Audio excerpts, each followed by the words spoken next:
13/8/24 একটা মামলায় সাবেক প্রধান বিচারপতি ওনাকে বিজ্ঞ আদালতে শুনানি দেখানো হয়।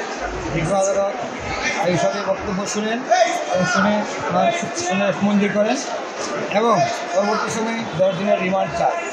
বিজ্ঞ আদালতে আমরা বলেছি উনি প্রধান বিচারপতি থাকাকালীন সময়ে 10ম ও 11তম জাতীয় সংসদ নির্বাচন সংবিধানের প্রয়োজন সংবিধান নিশ্চিত হতে পারে এই কথা বলে উনি সংশোধন করেন এবং উনি এই বিচার রায়টায় 16 মাস পরে রিটায়ার করার 16 মাস পরে এই রায়টা উনি সই করেন, যেটা অবৈধ, ঠিক হয় না এবং উদ্দেশ্য প্রণোদিতভাবে এই রায়টা দেন।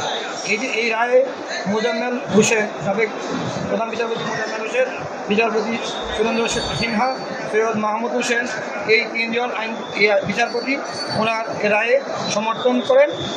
আর বাকি নাজমুন আরা সুলতানা, বিচারপতি ইমাম আলী এবং ওহাব মিয়া, এই কয়জন এই রায়ের বিরোধিতা করেন।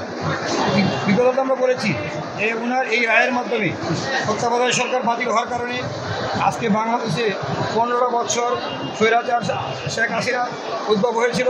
শেখ হাসিনা স্বৈরাচার হওয়ার জন্য উনি দায়ী ছিলেন।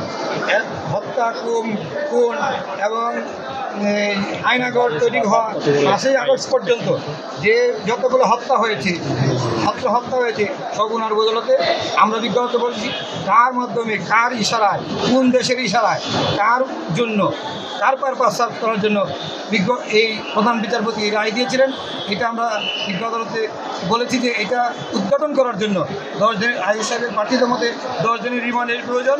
বিজ্ঞ আদালত আমাদের কথা শুনেন, সন্তুষ্ট হয়ে এবিএম খায়রুল হককে 7 দিনের রিমান্ড মঞ্জুর করেন।